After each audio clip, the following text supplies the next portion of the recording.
ఓ ప్రియమైన కుటుంబమా, క్రీస్తు మనతో ఉండుగాక. ప్రియమైన తల్లిదండ్రులారా, ప్రియమైన సహోదర సహోదరీలారా, ప్రియమైన వృద్ధ తల్లిదండ్రులారా, ప్రియమైన పిల్లలు మరియు యువకులారా, నేను అపుస్తలుడైన జిఎం త్రిలోరాజన్. ఈ రోజు మార్చి 8వ రోజు. లెంట్ యొక్క 3వ ఆదివారం ప్రార్థన. మీ అందరికీ చాలా సంతోషకరమైన మహిళా దినోత్సవ శుభాకాంక్షలు. స్త్రీల కోసం ప్రత్యేక ప్రార్థన. ఓ ప్రేమగల మరియు దయగల దేవా, ఈ రోజు మేము అన్ని మహిళల కోసం మీ ముందు ప్రార్థిస్తున్నాము. నీవు వారిని నీ స్వరూపంలో సృష్టించి, ప్రేమ, కరుణ, సహనం మరియు జ్ఞానంతో నింపావు. ఓ ప్రభూ, ప్రతి స్త్రీ తన జీవిత బాధ్యతలను విశ్వాసం మరియు ధైర్యంతో భరించడానికి బలపరచుము. వారి హృదయాలను శాంతితో నింపుము, వారి మనస్సులను ఆశతో నింపుము, మరియు వారి జీవితాలను నీ ఆశీర్వాదాలతో నింపుము. ఓ దేవా, కష్టాలు, దుఃఖం లేదా ఆందోళనను ఎదుర్కొంటున్న మహిళలకు నీ ఓదార్పు మరియు మద్దతును ఇవ్వుము.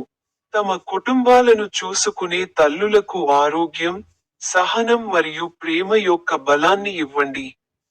ప్రభూ, ప్రతి స్త్రీ ఆమె నీ విలువైన సృష్టి అని గ్రహించేలా చేయుము. వారి జీవితాల్లో గౌరవం, భద్రత మరియు ఆనందం రాజ్యమేలాలి. ప్రతి స్త్రీ నీ ప్రేమ మరియు సత్యంలో ఎదగాలని మరియు ఆమె జీవితం ప్రపంచానికి వెలుగునివ్వాలని మేము ప్రార్థిస్తున్నాము. ప్రభువు పవిత్ర నామంలో మేము దీనిని ప్రార్థిస్తున్నాము. ఆమెన్. మొదటి బైబిల్ వచనం చెప్పండి. సామెతలు 15వ అధ్యాయం 1వ వచనం. మృదువైన సమాధానం కోపాన్ని చల్లార్చుతుంది, కానీ కఠినమైన మాట కోపాన్ని రేపుతుంది. అర్థం: ఈ వచనం మన మాటలకు గొప్ప శక్తి ఉందని మనకు బోధిస్తుంది. మృదువైన మరియు ప్రశాంతమైన స్వరం వివాదాన్ని ముగించగలదు. కఠినమైన మాటలు సంఘర్షణను రేకెత్తిస్తాయి. దేవుడు మనం ప్రేమ మరియు ఓర్పుతో మాట్లాడాలని కోరుకుంటున్నాడు. పదబంధం.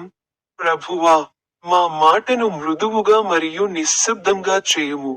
ప్రభువా, మనం కోపంగా ఉన్నప్పుడు కూడా సంయమనంతో మాట్లాడటం నేర్పండి. ప్రార్థన. ఓ దయగల దేవా, మా మాటను తీపిగా మరియు ప్రేమతో నిండినదిగా చేయుము. మా మాటలు శాంతి మరియు సయోధ్యను తెస్తాయి. ఆమేన్. మనం ఇలా ప్రార్థిద్దాం.